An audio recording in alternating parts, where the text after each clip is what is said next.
nggak kalah serunya ini, Pak. Masalah pertanian.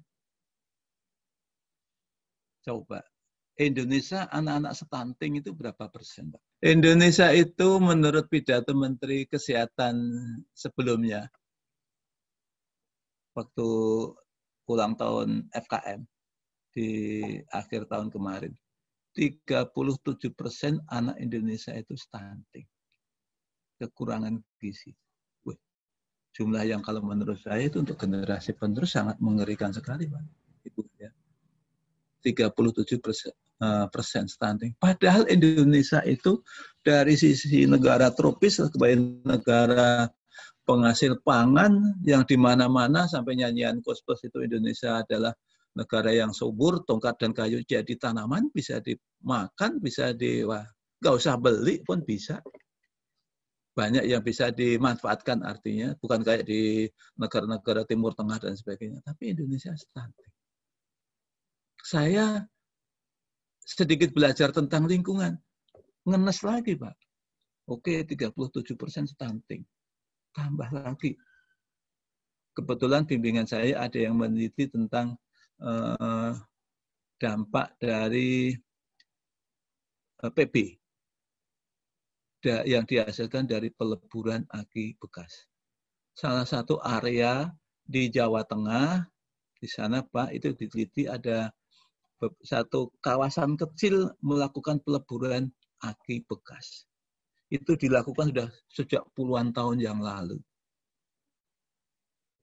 Mereka melebur dan aki bekas, lalu limbahnya itu ditaruh di lahan kosong, nggak tahu milik siapa, ditaruh aja di situ.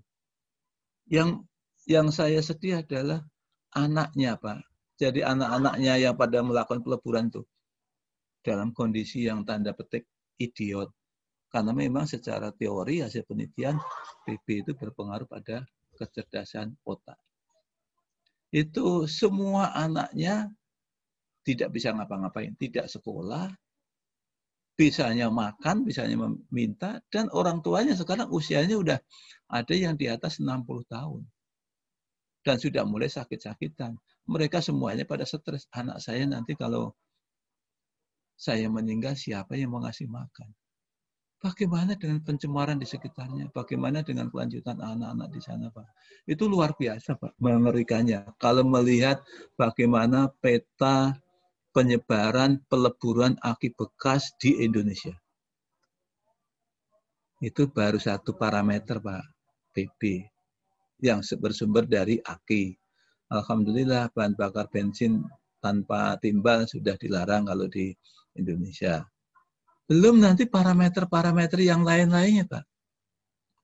Misalnya petani, ini saya singkat petani. Petani itu hampir tidak ada yang nggak menggunakan pestisida, bahkan pestisida itu penggunaannya pun juga luar biasa. Frekuensinya ya, tidak sesuai standar.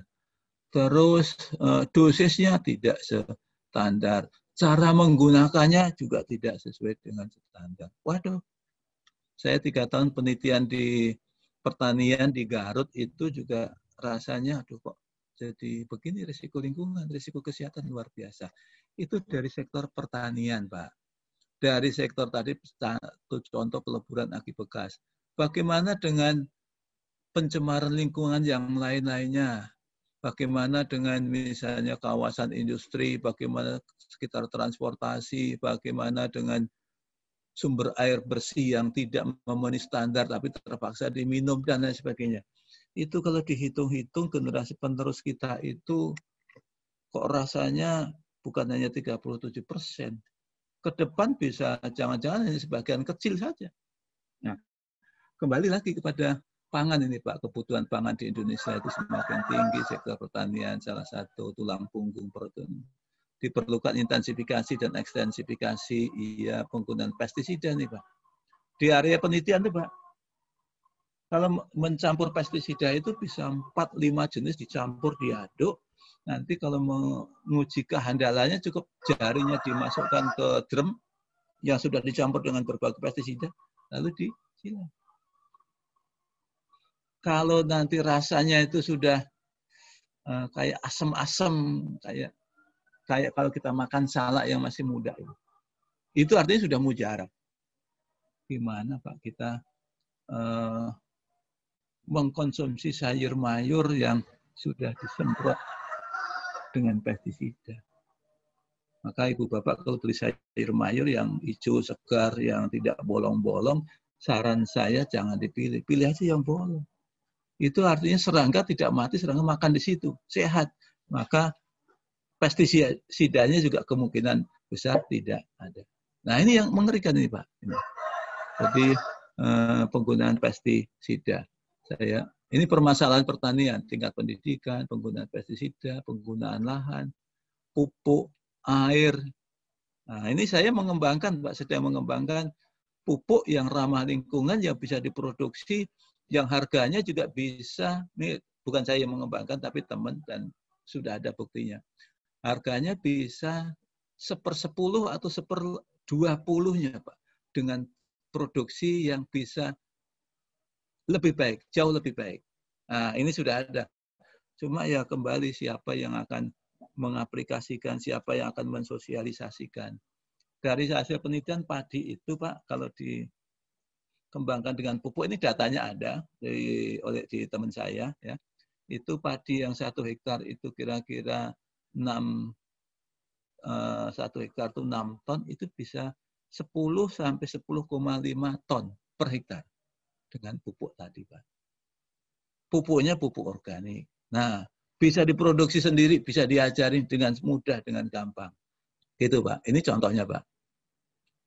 Ini nyemprot, nggak pakai alat pelindung. Kadang alat pelindungnya juga maskernya itu ditaruh di janggut, lalu nanti sambil merokok. Ini Pak. Kadang ini sambil merokok, tangannya luka pun juga tenang aja. Nggak pakai masker. Padahal ini Pak, kalau tanaman kentang itu nyemprotnya bukan dari atas, dari bawah. Tapi nyemprotnya dari atas, hamanya juga enggak kena. Ini obat-obatan yang dijual itu ada jenis-jenis tertentu yang sudah dilarang. Bisa diketemukan di sini. Dan itu justru itu yang jadi andalan. Risikonya pencemaran air, tanah, kontaminasi, risiko kesehatan, dan lain sebagainya. Nah, berikutnya ini Pak. Itu yang harus kita pikirkan. Karena yang lebih menyedihkan lagi, Pak. Petani itu kalau sudah saatnya panen, Pak. Petani cabai, petani bawang, petani wortel, petani macam-macam. Saatnya panen harganya jatuh. Harganya itu jatuh. Begitu harganya jatuh, cabai itu di Bantul kemarin 4.000 per kilo, Pak. Dan 4.000 per kilo kan juga kasihan sekali. Saya dari penelitian tadi juga mengembangkan ini Pak. Satu alat. Saya mengembangkan alat pengering yang suhu rendah. Mengeringkan suhu rendah. Lalu alat perajang. Lalu ini jadi perajang, lalu dikeringkan, lalu penepung. Ada 3 alat yang saya bikin. Ini Pak, puluhan jenis tepung dari berbagai macam produk sayur mayur. Contohnya ini misalnya ini ada